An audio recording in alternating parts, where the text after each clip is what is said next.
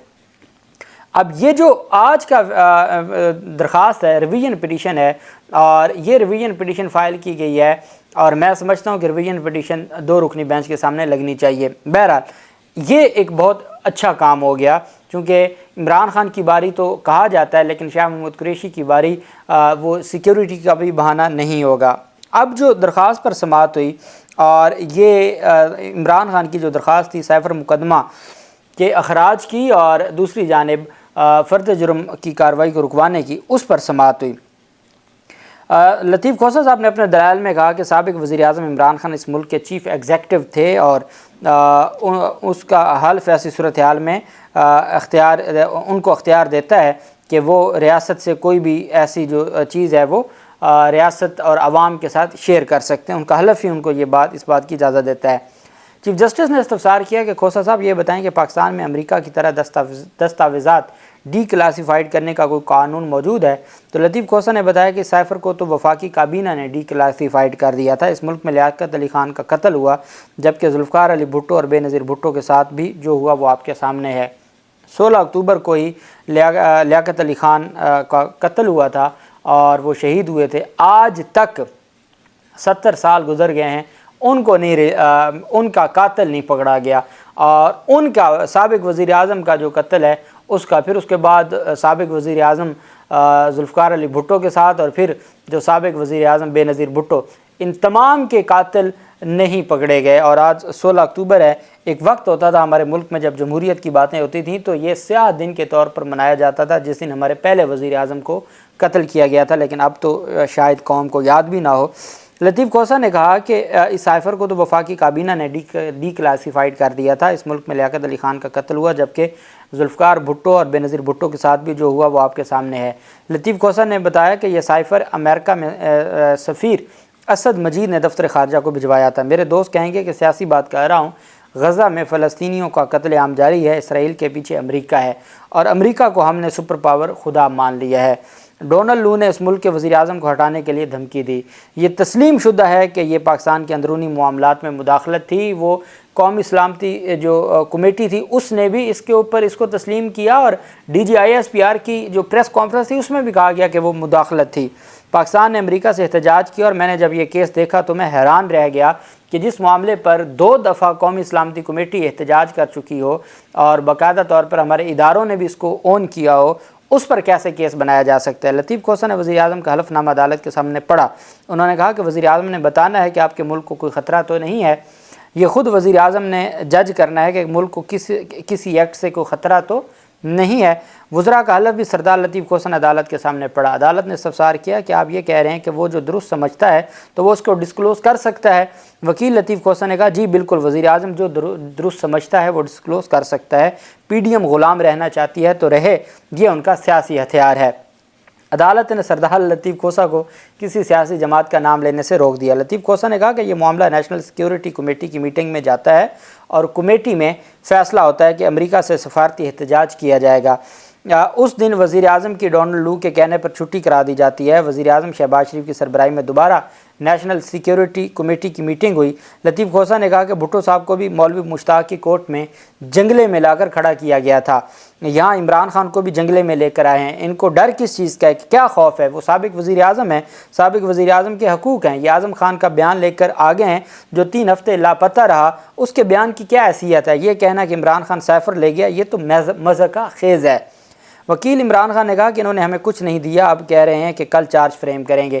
ہمیں چلان کی کاپیاں نہیں دیں اور اب کہتے ہیں جی کہ ہم چارج فریم کریں گے. آپ نے دیکھنا ہے کہ پہلے بھی ہمارے ساتھ ہمایوں دلاور نے کیا کیا ہے، اور ہم یہ کہتے ہیں کہ طاقت کا سرچشمہ عوام ہے. ریاست کا مطلب ہے پارلیمنٹ، صوبائی اسمبلیز اور لوکل گورنمنٹس. ہم نے حکومت کو ریاست بنا دیا ہے. چیف جسٹس نے ریمارک دیا حکومت اور ریاست کو ہم نے گڑ مڈ کر دیا ہے. وکیل لطیف کھوسہ نے کہا کچھ اختیار مقتدر حلقوں نے لے لیا ہے۔ اعلیٰ عدلیہ سے قوم توقعات رکھتی ہے۔ مجھے امید ہے آپ شہریوں کے حقوق کے تحفظ کے لیے کھڑے ہوں گے۔ سائفر کیس میں سیکشن 5 کا اطلاق نہیں ہوتا۔ میں نے کہا کہ سازش سے نکالا اور پی ڈی ایم کا موقف تھا عدم اعتماد کر کے نکالا۔ سائفر میرے پاس نہیں ہے، وہ موجود بھی وزارت خارجہ میں ہے۔ انہوں نے ایف آئی آر میں کوڈ لکھا ہے، انہوں نے خلاف ورزی کی ہے۔ کس نے ان کو کہا تھا کہ کوڈ ایف آئی آر میں لکھیں؟ چیف جسٹس نے استفسار کیا کہ آپ کے دلائل کا خلاصہ یہ ہے نا کہ ایکٹ کا اطلاق نہ سیکشن 5 کا اطلاق ہوتا ہے عمران خان پر۔ عمران خان کے وکیل نے کہا جی بالکل، نہ ایکٹ کا اطلاق ہوتا ہے، نہ سیکشن 5 کا اطلاق ہوتا ہے، نہ آفیشیل سیکریٹ ایکٹ کا، نہ سیکشن 5 کا۔ یہ ممنوع جگہ نہیں ہے۔ اگر ملک کے خلاف کوئی سازش ہو تو عوام کو بتانا وزیر اعظم کا کام ہے۔ یہاں انہوں نے بڑی آسانی سے اعلان کر دیا کہ سزائے موت بھی ہو سکتی ہے۔ ایف آئی آر میں لگائی گئی دفعات سے متعلق لطیف کھوسہ نے پڑھا۔ انہوں نے کہا کہ ٹرائل کورٹ نے آرڈر میں دھمکی بھی لگائی ہوئی ہے۔ انگریزی تو جیسی بھی ہے، میری بھی انگریزی ایسی ہی ہے اور ٹرائل کورٹ کی انگریزی بھی ایسی ہی ہے۔ لطیف کھوسہ صاحب، عدالت نے مسکراتے ہوئے کہا کہ انگریزی سب کسی طرح ہی ہے۔ لطیف کھوسہ نے کہا کہ سائفر کے لفظ کا ذکر آفیشیل سیکریٹ ایکٹ میں نہیں ہے، صرف کوڈ کی بات کرتے ہیں۔ سردار لطیف کھوسہ نے تحریری دلائل بھی عدالت میں جمع کروا دیے۔ لطیف کھوسہ سے مکالمہ کرتے ہوئے چیف جسٹس نے کہا کہ آپ کے دلائل میں 3 نکات عدالت کے سامنے رکھے ہیں۔ پہلی بات آپ کہہ رہے ہیں کہ آرٹیکل 248 کا استثناء حاصل ہے وزیر اعظم کو۔ دوسرا پوائنٹ آپ کیا ہے کہ آفیشیل سیکریٹ ایکٹ اور سیکشن 5 کا اطلاق نہیں ہوتا۔ تیسرا پوائنٹ آپ کا یہ ہے کہ وزیر اعظم کی ذمہ داری تھی کہ پبلک کے ساتھ اگر کوئی ایسی بات تھی تو وہ شیئر کرتے۔ لطیف کھوسہ نے کہا ایک پوائنٹ یہ بھی ہے کہ سائفر کابینہ میٹنگ میں ڈی کلاسیفائی ہو چکا تھا، بدنیتی کی بنیاد پر یہ کیس بنایا گیا اور 10,000 پی ٹی آئی کے لوگ گرفتار کیے گئے۔ عمران خان کے خلاف مقدمے بنانے کی سینچری مکمل کی گئی۔ وکیل عمران خان نے مسکراتے ہوئے کہا کہ اب بھی ورلڈ کپ ہو رہا ہے، آج بھی یاد آتا ہے کیسے ورلڈ کپ جیتا گیا تھا۔ اگر آئندہ سماعت کے لیے جانے تو عدالت کارروائی اسٹے کر دے، پہلے بھی ہمارے لیے دوسرے کیس میں ٹھیک نہیں ہوا۔ لطیف کھوسہ صاحب، آپ کو پتہ ہے کہ جہاں وہ قانون کے مطابق دلائل دیتے ہیں وہاں پھر وہ اپنا جو میٹھا میٹھا ان کا انداز ہے وہ بھی ساتھ ساتھ۔ چیف جسٹس نے کہا کہ آپ ڈی بی کے بعد آ جائیں، تو آج آپ کی ضمانت کی درخواست پر بھی سماعت کرنی ہے، تو میں اس کو جو ان کے دلائل ہیں ضمانت کی درخواست پر، تو اس کے بھی دلائل ساتھ ہی میں سن لوں گا ایف آئی اے سے، اور آج میں پھر اس کو ڈیسائیڈ کرتا ہوں۔ اب یہاں تک تو پاکستان تحریک انصاف کے چیئرمین کو لطیف کھوسہ صاحب نے کیس کا کچھ نہیں چھوڑا اور یہ کیس اخراج مقدمہ کا ہے۔ لیکن سائفر کیس میں جیل ٹرائل کے خلاف عمران خان کی درخواست پر اسلام آباد ہائی کورٹ نے 12 ستمبر کو محفوظ فیصلہ، 16 اکتوبر کو 1 ماہ 4 دن فیصلہ محفوظ کرنے کے بعد آپ اندازہ لگائیں، میں آپ کو بتانے جا رہا ہوں، آپ اندازہ لگائیں کتنا ٹیکنیکل اور قانون کے نکات سے بھرا ہوا فیصلہ ہوگا جس پر 1 مہینہ 4 دن لگے، اور آنریبل کورٹ کو اس کے اوپر غور و خوض فرماتے ہوئے تو عدالت نے کہا جی کہ عمران خان کی درخواست خارج کی جاتی ہے، اور اسلام آباد ہائی کورٹ کے فیصلے میں کہا کہ جیل ٹرائل سیکیورٹی کے مد نظر عمران خان کے حق میں ہے۔ بظاہر جیل ٹرائل کے معاملے پر کوئی بدنیتی نظر نہیں آئی۔ عمران خان خود اپنی سیکیورٹی کے حوالے سے ماضی میں متعدد بار خدشات کا اظہار کر چکے ہیں۔ 9 مئی کو عمران خان کو آخری وارننگ دی تھی جب عدالت کو بتایا گیا تھا کہ عمران خان کی جان کو خطرہ ہے۔ عامر فاروق کی عدالت میں 7-8 عبوری ضمانتوں کی درخواست تھی۔ 7 مئی کو سماعت ہوئی تھی تو عدالت نے کہا تھا ایک دن میں آپ کو دے رہا ہوں، 9 مئی کو اگر آپ نے پیش نہ کیا تو میں فیصلہ سنا دوں گا، اور 9 مئی کو پھر پیش کیا، اور پیش ہونے سے پہلے جو کچھ ہوا وہ آج تک پوری قوم بھگت رہی ہے۔ تو اس وقت سیکیورٹی کے جو تھیں درخواستیں ان کو رد کیا جاتا تھا۔ آج عامر فاروق صاحب فرما رہے ہیں کہ عمران خان خود اپنی سیکیورٹی کے حوالے سے ماضی میں متعدد بار خدشات کا اظہار کر چکے ہیں۔ عمران خان کو جیل ٹرائل پر تحفظات ہوں تو ٹرائل کورٹ سے رجوع کر سکتے ہیں۔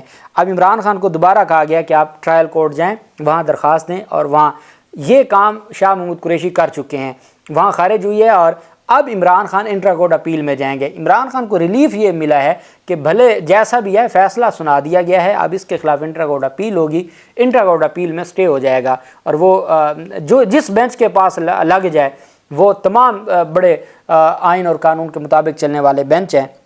اور میں سمجھتا ہوں کہ یہ، اور چونکہ جب یہ سوال کیا جائے گا کہ آپ نے جیل ٹرائل کے لیے ٹرائل کورٹ کو درخواست دینی تھی، تو وہ پھر آ جائے گا کہ جی ہمارے جو کو اکیوز تھے شاہ محمود قریشی، انہوں نے درخواست دی تھی، ان کی خارج ہو گئی، تو ہم وہاں نیچے جانے کا تو فائدہ ہی کوئی نہیں ہے۔ تو اس بنیاد پر انٹرا کورٹ اپیل میں ریلیف ملے گا۔